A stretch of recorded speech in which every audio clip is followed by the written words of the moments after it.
Hello everyone, I'm making this short video to help a lot of you guys out that are struggling with the FPS in single player games, even competitive games. Like if you're running like 50, 60 FPS but you have like a 144 Hz monitor and you want to use all the capabilities of your monitor. And I found a program that I've been using the last couple of months which basically makes the games look much sharper. And on top of that gives you double, triples, sometimes even more than triple the FPS.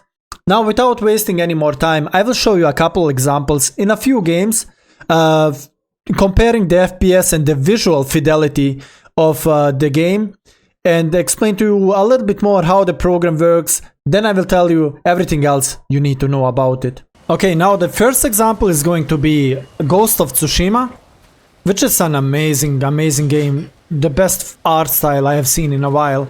So as you can see right now we are getting about 120 FPS. So I'm gonna run up the stairs here and we watch the FPS and the fidelity. So let's stop right here and we have about 120 130 FPS depending. Now let's do the same again with our little magic program enabled. And this is it with our program running. We are getting about 240 FPS, which is basically double the FPS that we got in the previous run. Now, the game still looks visually amazing. The fidelity is actually a little bit better, like the detail is a little bit sharper, for example on here. So let's see when we run up the stairs. Everything is super smooth. Just beautiful, and I'm making all the use of my 240 Hz monitor. So let's have a look around here and we're getting 240 FPS with no visual quality, more like improvement to the visual quality if anything, to be honest. The input delay, it comes with at the cost of a little bit of input delay, but to be honest I don't even notice it. I have no idea, like except if I don't see the frame rate, I would not know if there's any input latency or not. So yeah, that's Ghost of Tsushima. And here we have another example, which is God of War. So natively I'm running around 110, 120 FPS.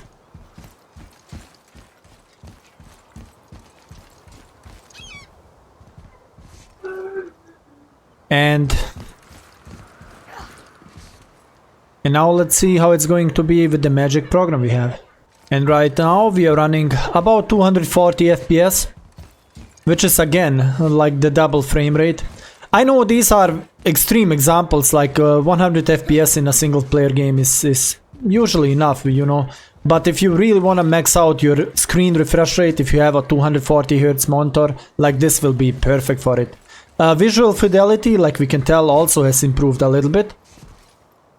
So we're getting more FPS and more better looking frames. So it's a win-win situation. Okay guys, like you've seen, that was two examples of me doubling my frame rate and improving also the visual fidelity. Now the program that I'm using this with is called Lossless Scaling. And I will show you right now how to get it. So Lossless Scaling you can get on Steam. The program works basically for every game. The price is €6.89. It's the best money I have ever spent since I have been gaming, and that is over 30 years. So €7 to be able to double and triple your frame rate in any game is amazing to me, right? And I think you guys will love it too. Improving frame rate in gaming is not the only thing we can do with this program. For example, if we watch a YouTube video that is shot in 30 FPS, we can make that video play at 60 FPS or 120 FPS even, if you want to. And it will look much smoother and better. Same thing goes for watching movies, watching series, anything, anime, anything you want to watch, you can improve the frame rate and it will look buttery smooth. Like, it's an amazing experience. Lossless Scaling has really changed gaming for me as is. Now I will take a minute to show you how the program works and how to start it basically. So we launch the program, obviously. So launch Lossless Scaling. And this is the main interface we have. Now, there's a couple things to use first. So frame generation, right?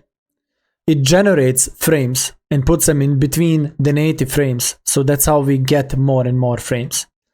So for the type, I would suggest to go with the latest one. As of time of the recording, the latest one is LSFG 3.0. So that's what we are using.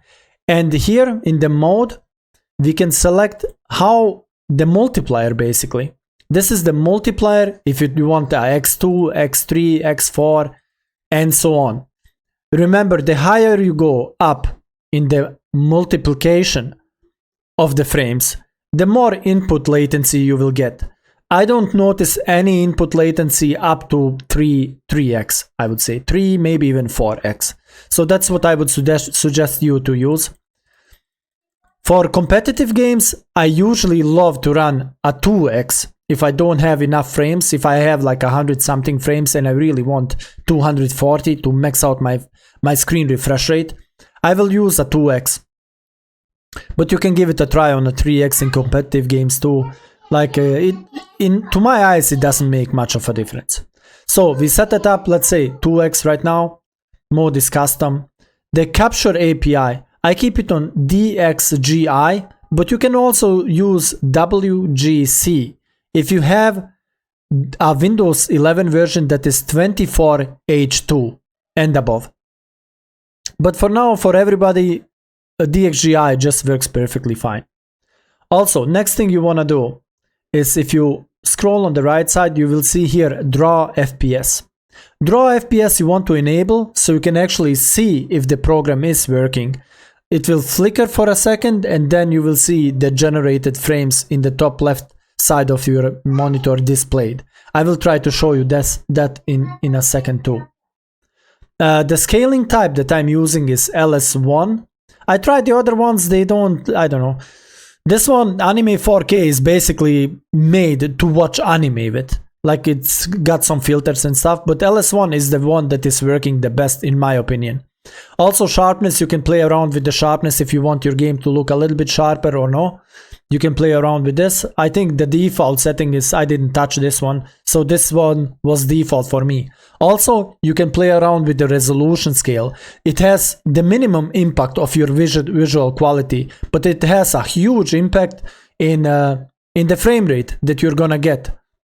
So if you really struggle with the frame rate, I would resolution scale down even to 25. But I'm running it on 80 and 80 is perfectly fine for me.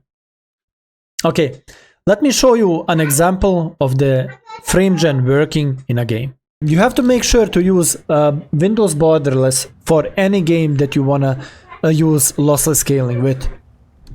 So what you basically do, once you have it on Windows borderless, you need to tab out real quick. Go to Lossless Scaling and set up all the parameters like we did before. And now click Scale and you will have 5 seconds to switch back to the game. So now we switch back to the game. And for me, the screen flickered for a split second. You cannot see the frame rate up in the corner. Like in the top left, for me, it's showing the frames that I'm getting. But OBS has some problem capturing it. I can't get it to capture like the frame rate that is showing up. So it will show you the frame rate that you are getting right now. And that's how you know that that program is basically working. I hope this video helps a lot of you guys out. Like double your frame rate, if not even better than that, and get better visual fidelity, more sharpness and everything. If this video was helpful for you, I would appreciate it if you like and subscribe to the channel. I see you guys in the next one. Bye bye.